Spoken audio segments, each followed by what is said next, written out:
Good morning बच्चों। तो बच्चों हमने गाउस के नियम के 4 अनुप्रयोग हमने पढ़ लिए हैं। पहला हमने कौन सा पढ़ा? पहला बच्चों हमने पढ़ा अनंत आवेशित तार वाला।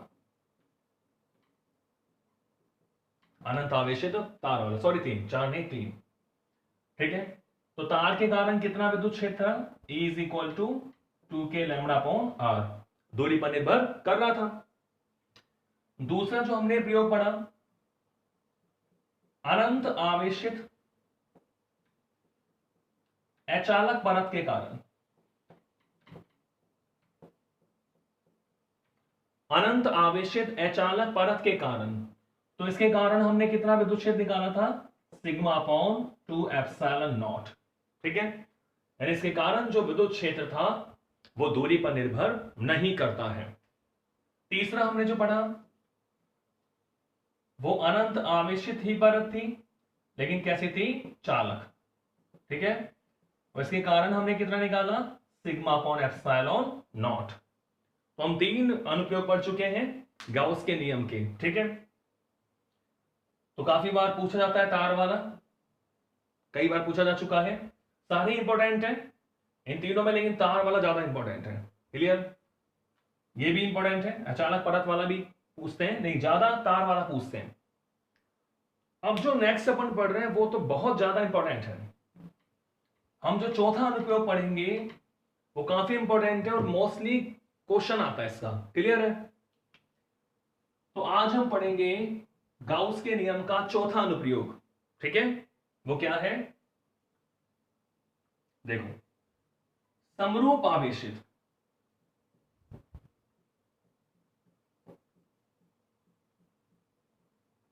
समरूप आवेशित गोलीय कोश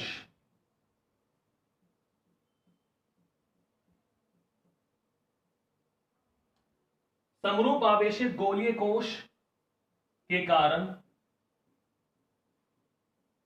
किसी बिंदु पर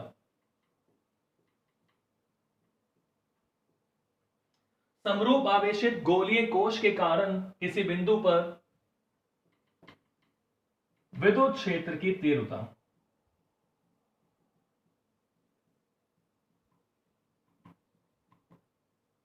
ठीक है, समरूप आवेशित गोलीय कोश के कारण किसी बिंदु पर क्या निकालना है?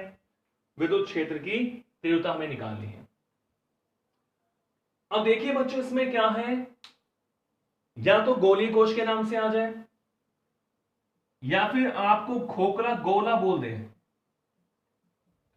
खोखला गोला, ठीक है, या फिर चालक गोले के नाम से आ जाए।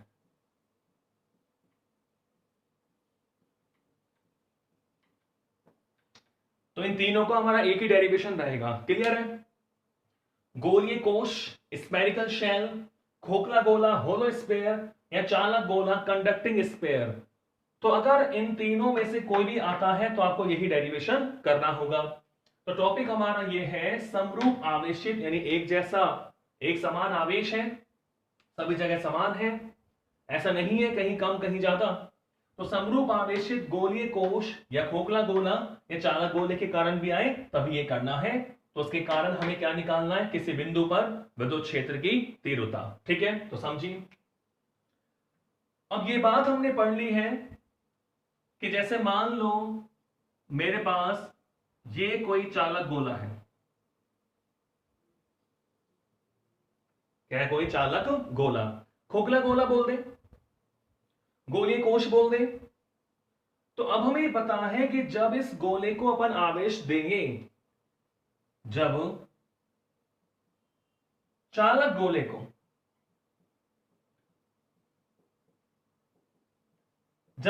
गोले को आवेशित किया जाता है, आवेशित किया जाता है, ठीक है, तो संपूर्ण आवेश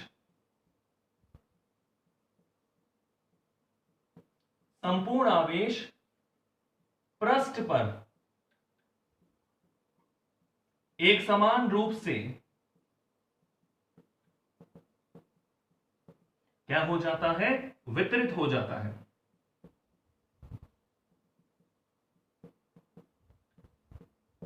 क्लियर है? तो ये प्रॉपर्टी हम पहले ही पढ़ चुके हैं, ये आपको ध्यान रखना है। तो कंसेप्ट हो गया एक तरीके से कि जब भी आप किसी चालक को आवेशित करोगे, उसे आवेश दोगे, चार्ज करोगे, तो उसको दिया गया सारा का सारा जो आवेश है वो उसके पृष्ठ पर एक समान रूप से क्या हो जाता है, वितरित हो जाता है, डिस्ट्रीब्यूट हो जाता है। ऐसा नहीं होता कि कहीं आवेश कम, कहीं आवेश ज्यादा, या कहीं आवेश है ही नहीं। हर बिंदु पर ईच एंड एवरी पॉइंट आवेश का मान क्या होता है, समान। और कुचालक में क्या होता है, कुचालक बोल दें या अचालक बोल दें या मैं परावैद्युत बोल दूं, एक ही बात है। तो कुचालक, अचालक या परावैद्युत में क्या होता है, जिस स्थान पर आवेश देते हो, जिस स्थान पर आवेशित करते हो, आवेश वही विद्यमान रहता है। यानी चालक में तो आवेश क्या करता है, गति करता है, और कुचालक में आवेश क्या रहता है, स्थिर रहता है। ठीक है? तो जब आवेश, इसे आप चार्ज दोगे तो आवेश गति करेगा, आवेश बहुत जल्दी गति करता है, नैनो सेकंड में ही आवेश पृष्ठ पर पहुंच जाता है, क्योंकि इनके मध्य क्या होता है, प्रतिकर्षण। तो जब इसे चार्ज करोगे तो चालक का नेचर है, इसकी प्रकृति इसको अलाउ करती है कि आवेश गति करें, और गति करके ये कब तक जाएंगे, जब तक इनके मध्य बल लगेगा। तो अधिकतम दूरी तक ये पहुंच जाते हैं, यानी कहां पर आ जाते हैं, इसके पृष्ठ पर।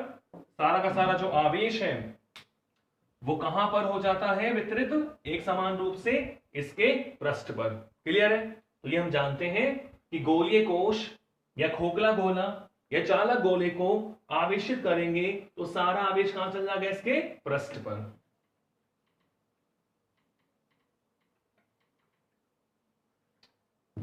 तो सपोज करो मैंने ये कोई चालक गोला माना, ठीक है? मान लो इस चालक गोले की त्रिज्या कितनी मान रहा हूं, कैपिटल आर। आर त्रिज्या का गोला है, आर इसकी त्रिज्या है। ठीक है? अब मैंने इसको मानो क्यू आवेश दिया, हमने इसको कितना चार्ज दिया, क्यू। तो सारा का सारा जो आवेश है ये इसके पृष्ठ पर एक समान रूप से क्या हो जाएगा, वितरित हो गया। यानी टोटल चार्ज कितना है, क्यू। तो ये मेरा क्या हो गया भाई, आर त्रिज्या व क्यू आवेश वाला, इस पर कुल आवेश कितना है, क्यू।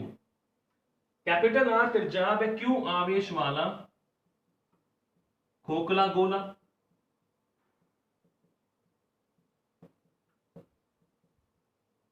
ये क्या बोल सकते हैं, गोलीय कोश, या क्या बोल सकते हैं, चालक गोला। ठीक है? तो अब हमें इसके कारण किसी बिंदु पर, इस गोलीय कोश के कारण, क्योंकि आवेश है तो विद्युत क्षेत्र होगा, हर आवेश का कुछ ना कुछ क्या होता है, क्षेत्र होता है।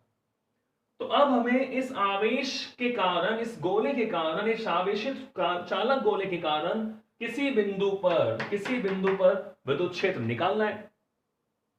अब बिंदु कैसे कैसे हो सकता है, देखो ऐसे मान लो ये चालक गोला, इसको आपने चार्ज दे दिया, तो बिंदु बाहर भी हो सकता है, बाहर मतलब कहीं भी, बिंदु इसके पृष्ठ पर भी हो सकता है और बिंदु इसके अंदर भी हो सकता है। तो बिल्कुल हाँ, ये हम 3 केस लेके चलेंगे कि जब बिंदु चालक गोले के बाहर स्थित हो, बाहर कहीं भी, ऐसा नहीं सर आपने यहां माना है तो हम भी यहां मानेंगे, कहीं भी मान लो, each and every point space में कहीं भी, तो बाहर भी हो सकता है, पृष्ठ पे भी हो सकता है बिंदु, और कहां हो सकता है, अंदर। तो हम 3 केस लेके चलेंगे कि भाई अंदर इन एक सरफेस वाला यानी पृष्ठ वाला, और एक कौन सा वाला, आउट वाला। ठीक है? तो एग्जाम में तीनों केस आपसे पूछ सकते हैं, इनमें से कोई 1 या 2 केस भी पूछे जा सकते हैं। तो आपको देखना होगा हमें क्या पूछा है, जो पूछे उसी को करना है। तो सबसे पहले मैं ले रहा हूं कि बिंदु कहां हो, बाहर हो, केस फर्स्ट।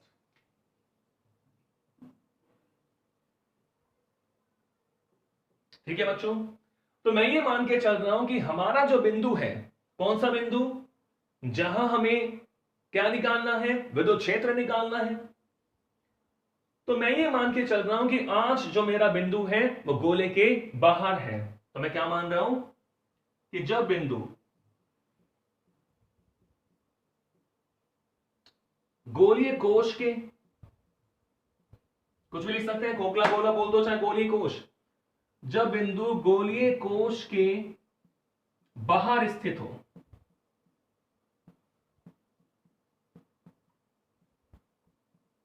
तो ये मेरा पहला केस है।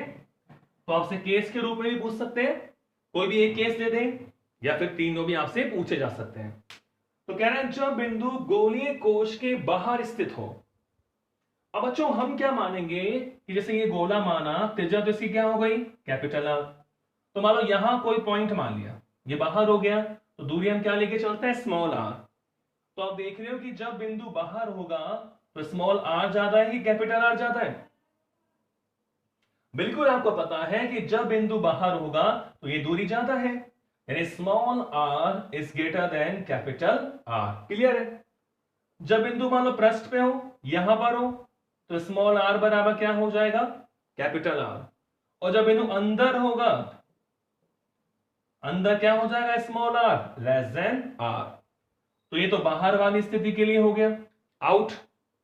ये सरफेस के लिए हो गया, पृष्ठ पर। और ये हो गया इनसाइड द स्फीयर, यानी अंदर वाले बिंदु के लिए। तो मैं इसको ऐसे भी लिख सकता हूं कि जब बिंदु गोलीय कोश के बाहर स्थित हो, यानी small r is greater than capital R. ठीक है, तो बिल्कुल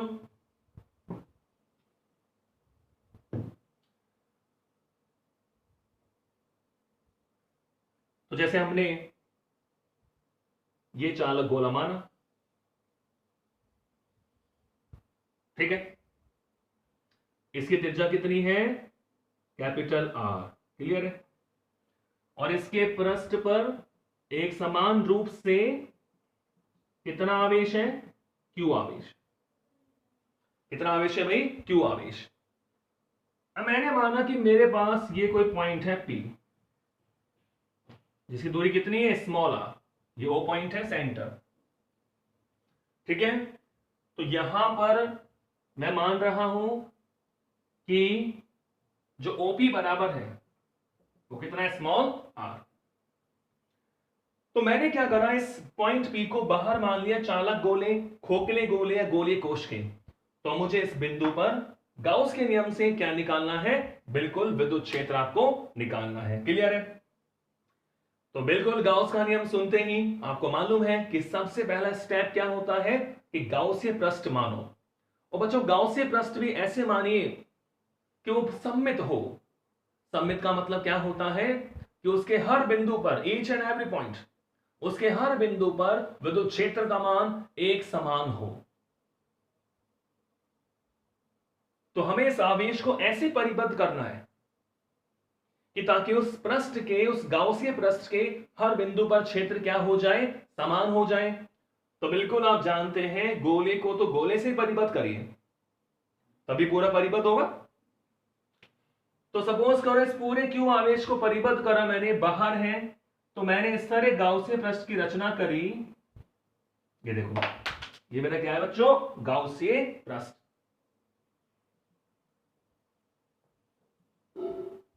ये देखो, ये क्या हो गया, गाउसीय पृष्ठ।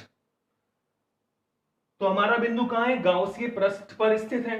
अब बिंदु कहीं पर भी होगा, दूरी क्या रहेगी, स्मॉल आर, आवेश क्या रहेगा, स्मॉल क्यू। तो कहने का मतलब ये हमारा गाउसीय पृष्ठ है।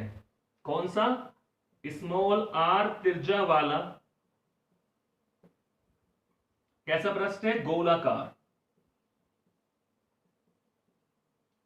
स्मॉल आर त्रिज्या वाला गोलाकार गाउसीय पृष्ठ।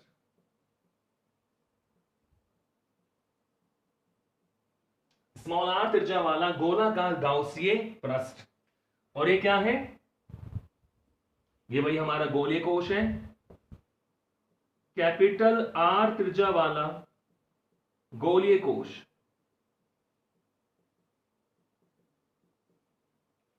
कैपिटल आर त्रिज्या वाला गोलीय कोश। तो बिल्कुल गाउसीय पृष्ठ मान लिया। अब गाउस का नियम लगाएंगे, विद्युत फ्लक्स की परिभाषा लगाएंगे, उन दोनों की तुलना करेंगे और किसका मान आ जाएगा, विद्युत क्षेत्र का यानी ई वेक्टर का। तो देखिए अब इस पूरे गाउसीय पृष्ठ से फ्लक्स निकालने के लिए मैं किसकी कल्पना करूंगा, एक अल्पांश मान लिया। क्या मान लिया, एक अल्पांश। ये प्लस आवेश है तो इसके कारण क्षेत्र क्या होगा, प्लस से दूर ई वेक्टर। हर बिंदु पर क्योंकि हर आवेश से दूरी क्या रहेगी, समान, तो विद्युत क्षेत्र हो गया ई। और इस वाले अल्पांश का मैंने जो क्षेत्रफल माना है वो क्या मान लिया, ds।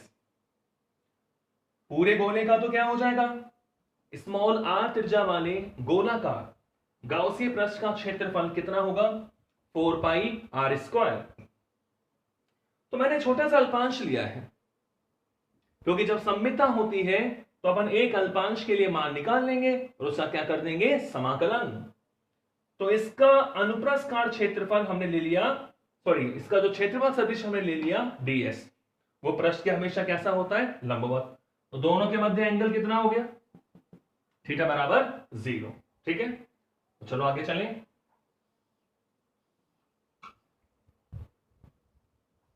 देखिए तो पहले चलो हम गाउस का नियम लगाएं। गाउस नियम से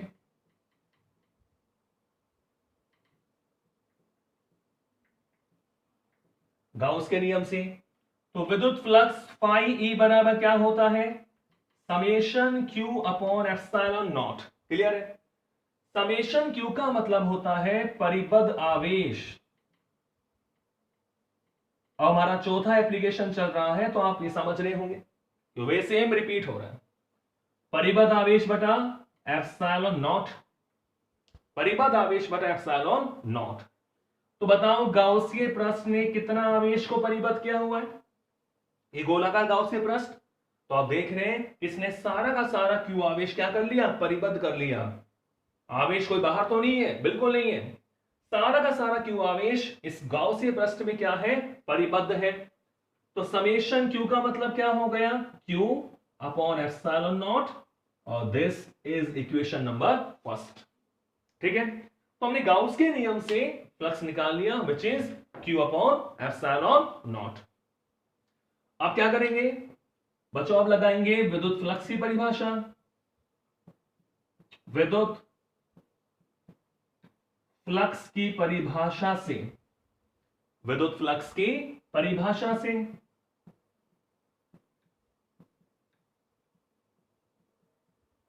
तो विद्युत फ्लक्स की परिभाषा क्या होती है कि सर विद्युत फ्लक्स होता है फाई ई बराबर बंद समाकलन ई डॉट ds।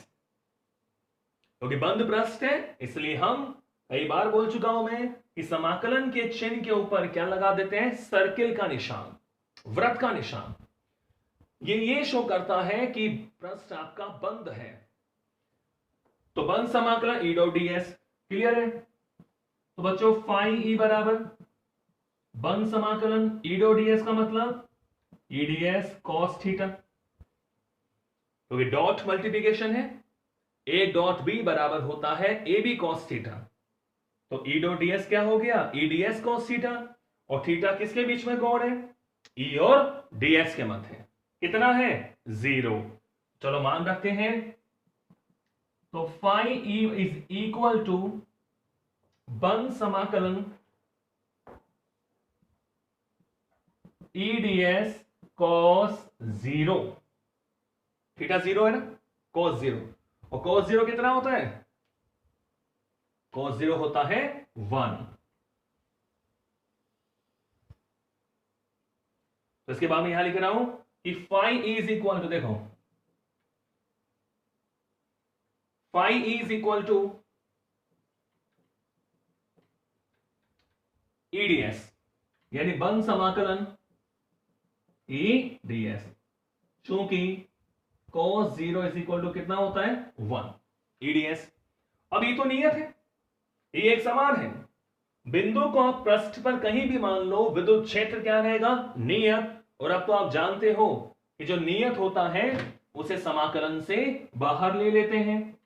तो phi E is equal to, E को बाहर ले लो तो बन समाकलन ds, बन समाकलन ds।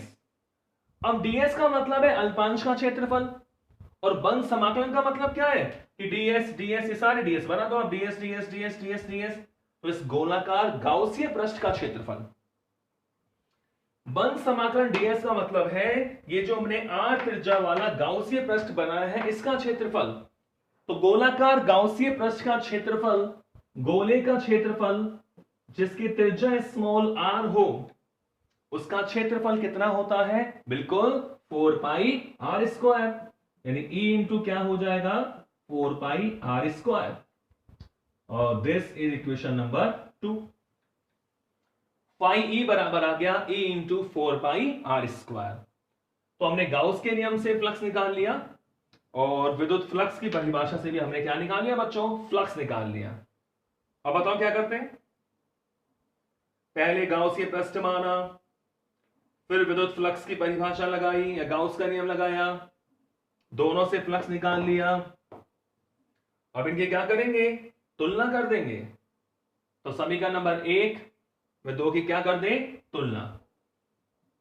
समीकरण 1 व 2 से, समीकरण 1 व 2 से, तो यहां पर आ रहा है E into 4 pi r square, और यहां से क्या आ रहा है Q अपॉन एप्सिलॉन नॉट। ठीक है, तो E इज इक्वल टू क्या आ गया,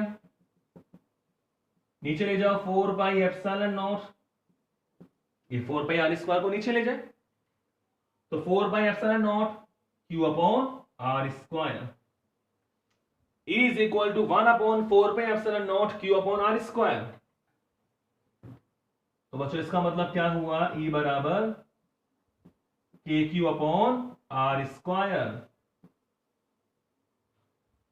E बराबर क्या हो गया, KQ अपॉन r स्क्वायर। और अब दिशा की बात करेंगे तो विद्युत क्षेत्र कहां है, r की दिशा में। तो r की दिशा में एकांश दिशा क्या मान लिया, r कैप। तो E बराबर KQ अपॉन r स्क्वायर, और वेक्टर फॉर्म में क्या लिख सकता हूं,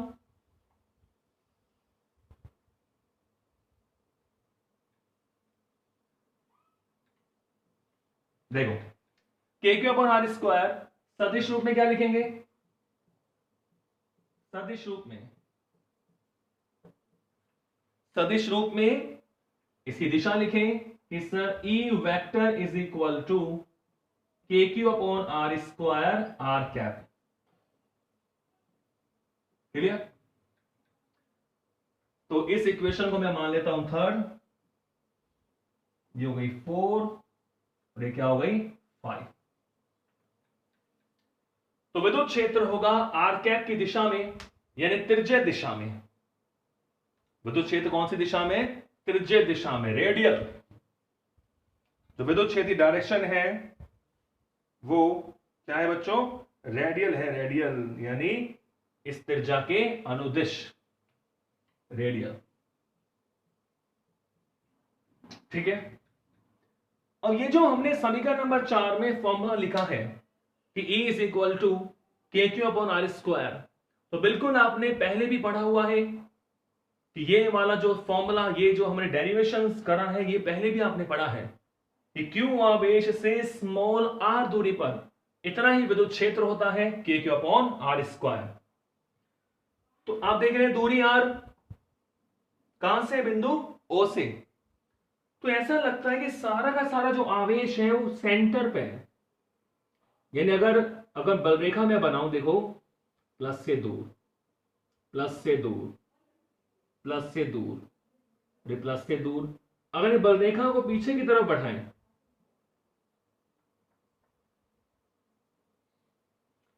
अगर इन बलरेखाओं को जो परस्पर आवेश था, तो बलरेखा होती है प्लस से दूर, इलेक्ट्रिक लाइंस ऑफ फोर्स। तो इन बलरेखाओं को पीछे की तरफ बढ़ाएं तो ऐसा लगता है कि सारा का सारा आवेश यानी यहां पर स्थित है सेंटर पर, यानी ऐसा लग रहा है कि यहां आवेश का सप्लायर है या आवेश का स्रोत है, यानी सारा सारा आवेश यहां से आ रहा है, बलरेखा यहां से निकल रही है। तो बिल्कुल अगर चालक गोले पर गोलीय आवेश यानी गोलिया पर गोलीय सतह पर आवेश है तो आवेश बिल्कुल ऐसे व्यवहार करता है कि जैसे जो आवेश है वो उसके कहां पे रखा हुआ है, केंद्र में स्थित है। हमने किससे बोला, ये समीकरण नंबर 4 से, k/r²। क्लियर है। अब जो हमें पता है, कई बार क्या सिग्मा के रूप में और पूछ लेते हैं, तो देखो आपको पता है, क्या पता है, चूंकि सिग्मा सिग्मा का मतलब क्या होता है, पृष्ठ आवेश घनत्व। सिग्मा इज इक्वल टू पृष्ठ आवेश घनत्व होता है।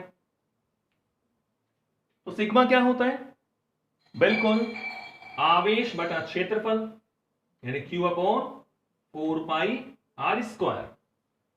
सिग्मा का मतलब होता है आवेश बटा क्षेत्रफल।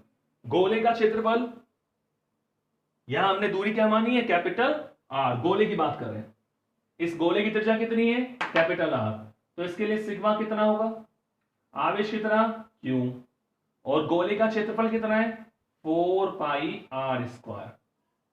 ये ध्यान रखें। तो यहां दूरी मैंने कैपिटल आर मानी है तो कैपिटल आर लिख देता हूं। भाई गोले के पृष्ठ पे है ना आवेश, गाउसीय पृष्ठ में आवेश नहीं है। अब यहां ये मत गलती करते ना स्मॉल आर लिख दें, इस गाउसीय पृष्ठ में आवेश नहीं है। आवेश किसके पृष्ठ पे है, इस वाले पृष्ठ पे है, यानी कौन सी त्रिज्या वाले गोले पे, कैपिटल आर त्रिज्या वाली गोले के पृष्ठ पर आवेश है, तो उसी का तो होगा पृष्ठ आवेश घनत्व। तो सिग्मा इज इक्वल टू हो गया आवेश बटा जिसके पृष्ठ पर है उसी का तो क्षेत्रफल लेंगे, तो q/4πr²। तो बिल्कुल बच्चों आप यहां सिग्मा बराबर q/4πr² या समीकरण नंबर 3 को देखें, इसलिए समीकरण 3 से, तो यहां से मैं देखो q की जगह क्या लिख सकता हूं, आप q की वैल्यू निकाल ले, नीचे लिख देता हूं मैं, यहां से q बराबर क्या हो जाएगा, sigma into 4πr²। Equation number 6, q बराबर क्या हो गया, सिग्मा इंटू 4πr²। अब इस q की वैल्यू को मैं यहां रखता हूं समीकरण 3 में, q का मान समीकरण 3 में रखने पर, q का मान कहां रख दे, समीकरण नंबर 3 में।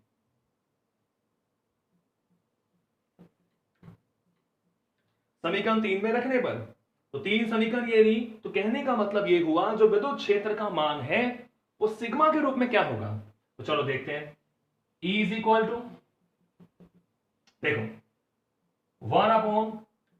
1/4πε0। क्लियर है। क्यू की वैल्यू कितनी है, सिग्मा इंटू 4πr² अपॉन में स्मॉल r²। 1/4πε0 q/r² हमारे पास है, तो यहां q की वैल्यू मैंने रख दी सिग्मा इंटू 4πr²।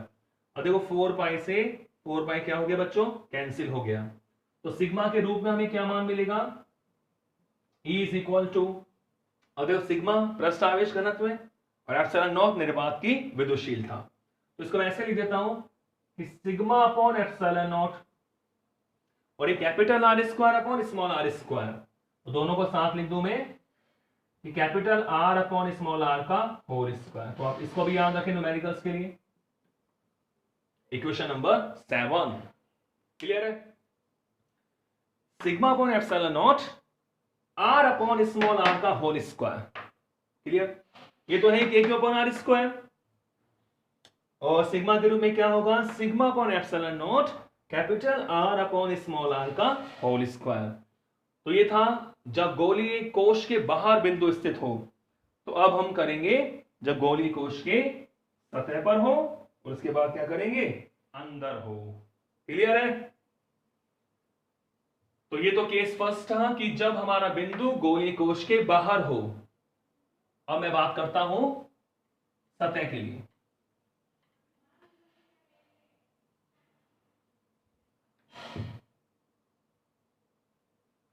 देखो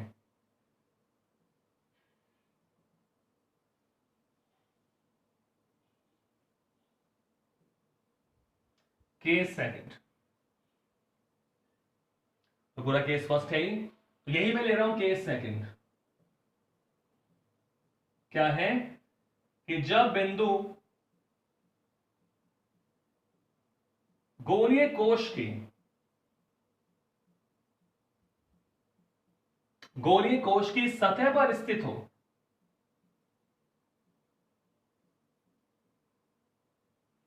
जब बिंदु गोलीय कोश की सतह पर स्थित हो,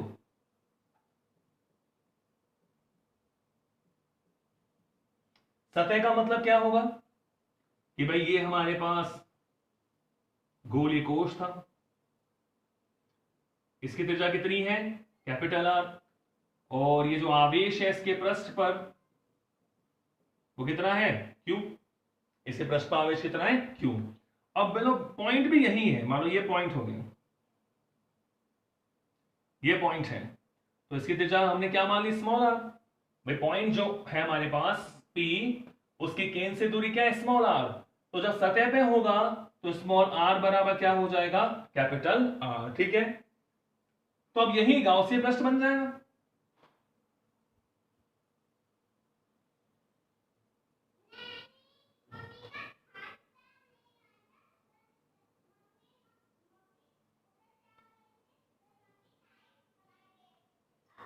तो अब गाउसियन पृष्ठ में यही है, गोला भी यही है, तो आपको क्या करना है, पूरा दोबारा करने की जरूरत नहीं है, केवल यहां पर आप स्मॉल आर की जगह क्या पुट कर सकते हो कैपिटल आर। तो देखो ऐसे ही करना है आपको,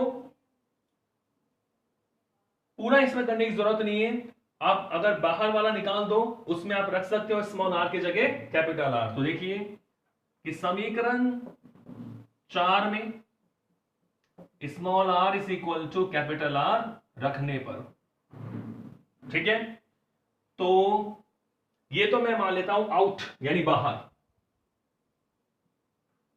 चालक गोले के बाहर क्या लिख दिया मैंने आउट, आउट, ठीक है, अंतर करने के लिए। अब इसको मैं मान रहा हूं सरफेस के लिए ई सरफेस एस, तो क्या लिखेंगे, हाँ बिल्कुल के Q upon capital R square, और इसी डायरेक्शन में होगा,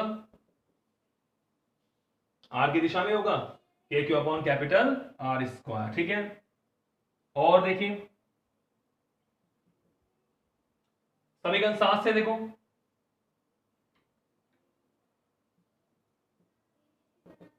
समीकरण 7 से यानी सिग्मा के रूप में पूछें तो ई सरफेस बराबर, देखो सिग्मा अपॉन एप्सिलॉन नॉट, अब कैपिटल आर स्मॉल आर बराबर है तो आर अपॉन आर का होल स्क्वायर कट गया, तो सरफेस के लिए कितना आ गया सिग्मा अपॉन एप्सिलॉन नॉट। ठीक है, तो ये हो गया सरफेस वाला यानी पृष्ठ वाला। तो पृष्ठ के लिए जो विद्युत क्षेत्र होता है ES बराबर वो कितना होता है सिग्मा अपॉन एप्सिलॉन नॉट, पृष्ठ के लिए सिग्मा क्या हो गया पृष्ठ आवेश घनत्व, तो क्या है सिग्मा की value Q upon 4 pi capital R square. ठीक है, तो ES बराबर हो गया सिग्मा के रूप में सिग्मा अपॉन एप्सिलॉन नॉट, और ऐसे भी लिख सकते हो आप KQ upon capital R square. ठीक है, वही दिशा क्या हो जाएगी त्रिज्या दिशा में,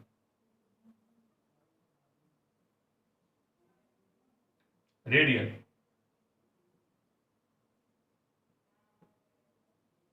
त्रिज्या दिशा में, क्लियर है। अब लेंगे तीसरा केस,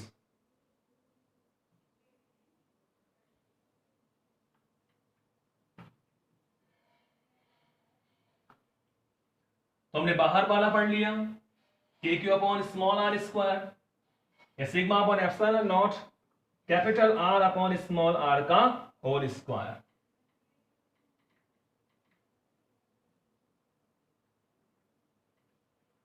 अब पढ़ेंगे बच्चों तीसरा और लास्ट केस। जब बिंदु गोले के कहां पर स्थित हो, अंदर स्थित हो। केस नंबर 3, जब बिंदु गोलीय कोश की, जब बिंदु गोलीय कोश के अंदर स्थित हो।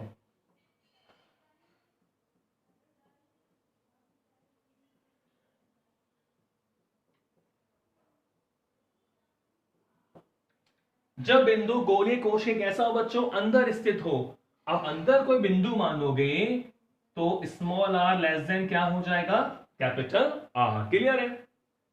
तो बिल्कुल जैसे हमने कोई चालक गोला माना, चालक गोला, गोलीय कोश, या क्या बोल सकते हैं, खोखला गोला।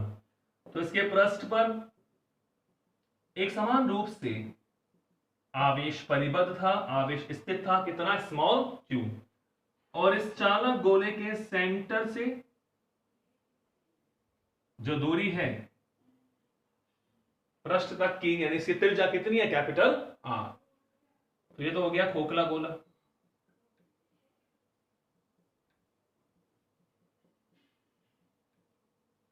कैपिटल आर त्रिज्या वाला। अब मानो पॉइंट हमारा अंदर है, पॉइंट मानो यहां पर है, अंदर है। तो अब जो हमारा गाउसी पृष्ठ होगा वो अंदर होगा। सपोज करो पॉइंट में रहिए रहा ई पॉइंट, तो दूरी कितनी होगा, स्मॉल आर। तो ये क्या है भाई, ये गाउसी पृष्ठ है, स्मॉल आर त्रिज्या वाला, स्मॉल आर त्रिज्या वाला गोलाकार गाउसीय पृष्ठ।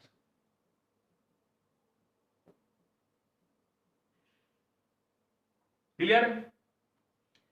तो मुझे एक बात बताओ कि भाई जब हम चालक गोले वाला केस ले रहे हैं, और चालक गोले के केस में सारा का सारा आवेश उसके पृष्ठ पे रहता है, यानी अंदर कोई आवेश नहीं होता, यानी यहां पर कोई विद्युत क्षेत्र भी नहीं होता। ई इन बराबर क्या होगा, 0।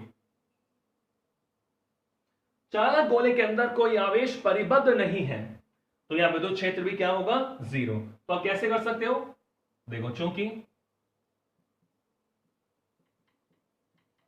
गाउस के नियम, तो मैं दोनों को एक साथ लिख रहा हूं, एवं विद्युत फ्लक्स की परिभाषा से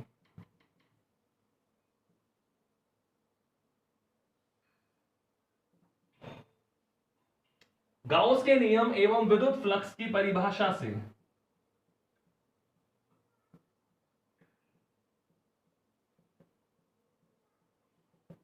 विद्युत फ्लक्स की परिभाषा से क्या होता है फ्लक्स भाई, फाई ई बराबर summation Q upon epsilon not, और ये किसके बराबर, बंद समाकलन ई डॉट डीएस, बंद समाकलन ई डॉट डीएस। लेकिन हमें पता है कि भाई अब इसके अंदर कोई आवेश परिबद्ध नहीं है, कोई आवेश परिबद्ध नहीं है। तो कहने का मतलब यह हुआ कि बंद समाकलन ई डॉट डीएस बराबर किसके है, summation Q upon epsilon not. Clear है? चलो इसे मैं थोड़ा और बढ़ाऊं कि बंद समाकलन E DS cos theta, EDS cos theta बराबर क्या हो गया, summation Q upon epsilon naught. ठीक है बच्चों? अब हमें पता है, इसको मैं क्वेश्चन नंबर मान लो ए मान लूं, हमें पता है कि गाउसीय पृष्ठ में कोई आवेश नहीं है, यानी यहां परिबद्ध आवेश का मान क्या है, 0, समेशन क्यू का मान क्या है, 0। तो भाई इसको 0 होने के लिए यही काफी है कि समेशन क्यू का मान क्या है, 0। क्यों 0, हमें कैसे पता लगा, देखो चूंकि थीटा 90 है, क्या थीटा 90 है क्या, यहां पर अगर मान लो यहां विद्युत क्षेत्र लेते तो ऐसे तो लेते, तो थीटा 90 नहीं है, यानी ये मान 0 मैं करने की कोशिश कर रहा हूं कि समेशन क्यों 0 हो गया। और कोई तरीका है क्या 0 का? अगर आप कहो सर कि भाई और तरीके से 0 हो सकता है, तो ये वैल्यू अगर 0 आ गई तो ई 0 हो जाएगा। तो एक तो हमने ऐसा कंसेप्ट दिया कि चूंकि समेशन क्यू का मान क्या है 0, तो इसके अलावा और कोई तरीका, इसके अलावा और वैल्यू है ही नहीं जिसके लिए मान 0 हो जाए। कैसे? थीटा, अब ये 0 कैसे हो सकता है कि थीटा 90 हो जाए? ई तो हमें निकालना है, थीटा 90 हो जाए, थीटा 90 नहीं है। आप लोगों से ds 0 हो जाए, ds भी 0 के बराबर नहीं होगा, क्योंकि आप कोई भी अल्पांश मानोगे उसका कुछ ना कुछ क्या होगा, क्षेत्रफल होगा। तो थीटा 90 नहीं हो सकता, ds 0 नहीं हो सकता, तो समेशन q ही 0 है। इसलिए देखो अतः समेशन q बराबर 0 होने के कारण,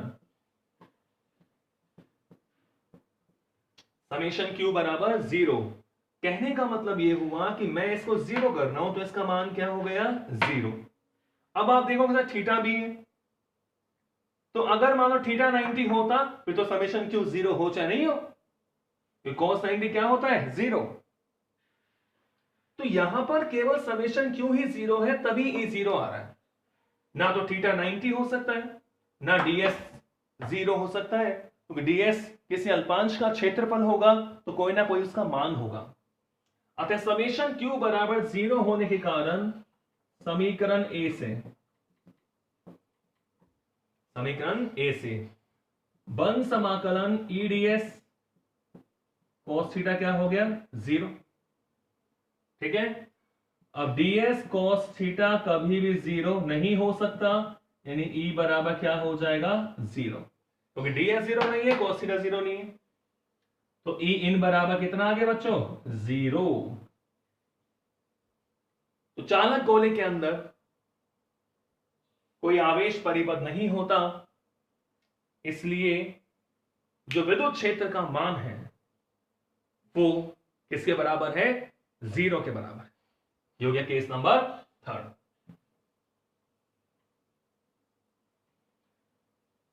अब क्या बनाएंगे, बिल्कुल ग्राफ।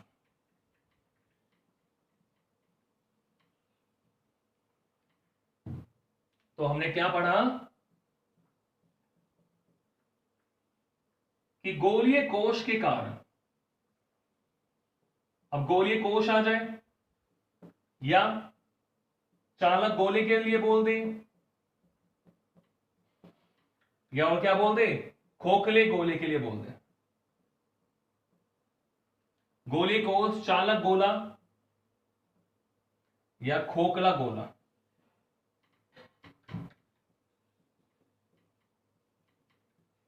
के कारण क्या सीखा, बताओ। बाहर कितना विद्युत क्षेत्र था, बाहर कितना था, KQ/R²। ठीक है, इसका मतलब क्या हुआ कि E आउट, K नियत है, Q नियत है, तो E out is proportional to क्या हो गया, 1/R²। यानी बाहर आप दूर जाओगे तो जैसे दूर जाओगे विद्युत क्षेत्र का मान क्या होगा, कम। ई सरफेस पर क्या था, σ/ε0, और ये वैल्यू क्या रही है, कांस्टेंट, σ/ε0। और ई इन क्या था भाई, 0। ये हमें चीजें पढ़ ली। अब ग्राफ बना इसका, तो देखो बच्चों ग्राफ जब बनाओगे इसका तो हम तीनों को एक साथ दिखाएंगे, मतलब बाहर, सरफेस पर और अंदर। तो मैंने तीनों पॉइंट को इस तरह लिया,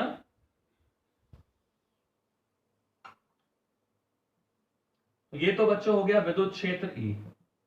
ठीक है, दूरी के साथ ग्राफ बना रहे हैं, ये हो गया दूरी वाला अक्ष।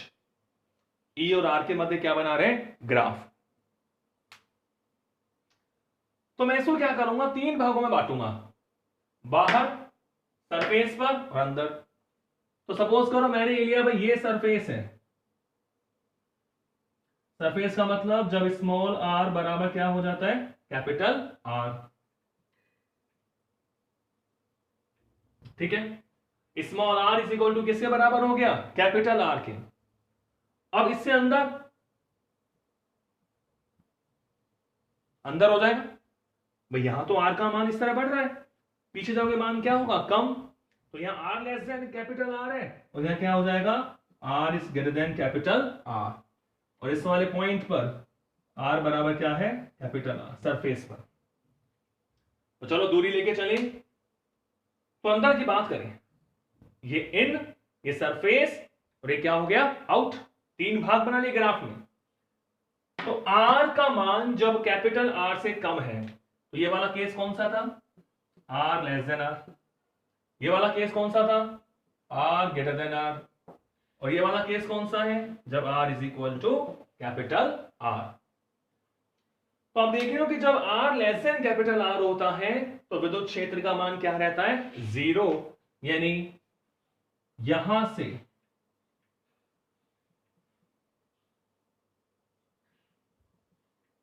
तो ई इन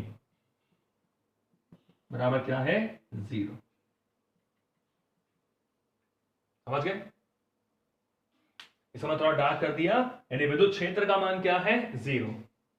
पृष्ठ पर जब capital R is equal to capital small r हो जाता है तो इसका मान हो जाता है सिग्मा अपॉन एप्सिलॉन नॉट।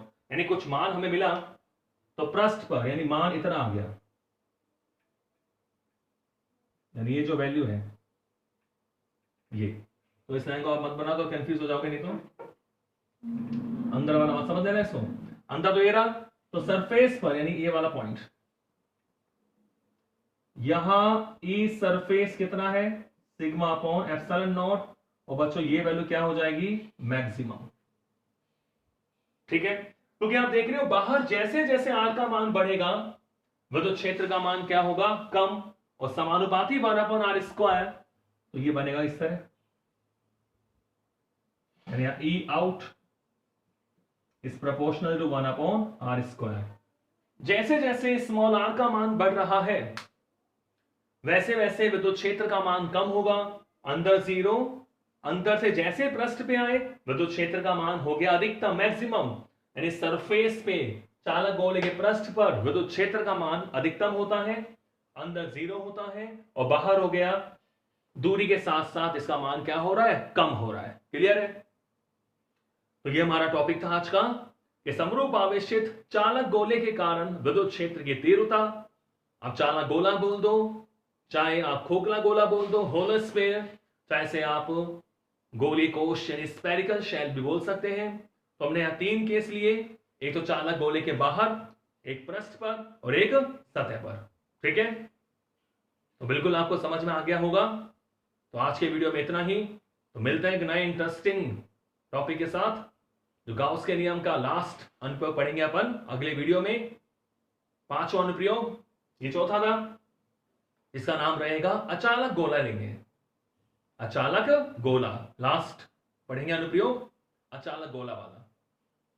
ठीक है बच्चों, तो पढ़ते रहिए, समझते रहिए और बिना डरे जिंदगी जीते रहिए। जय हिंद, जय भारत। Thank you.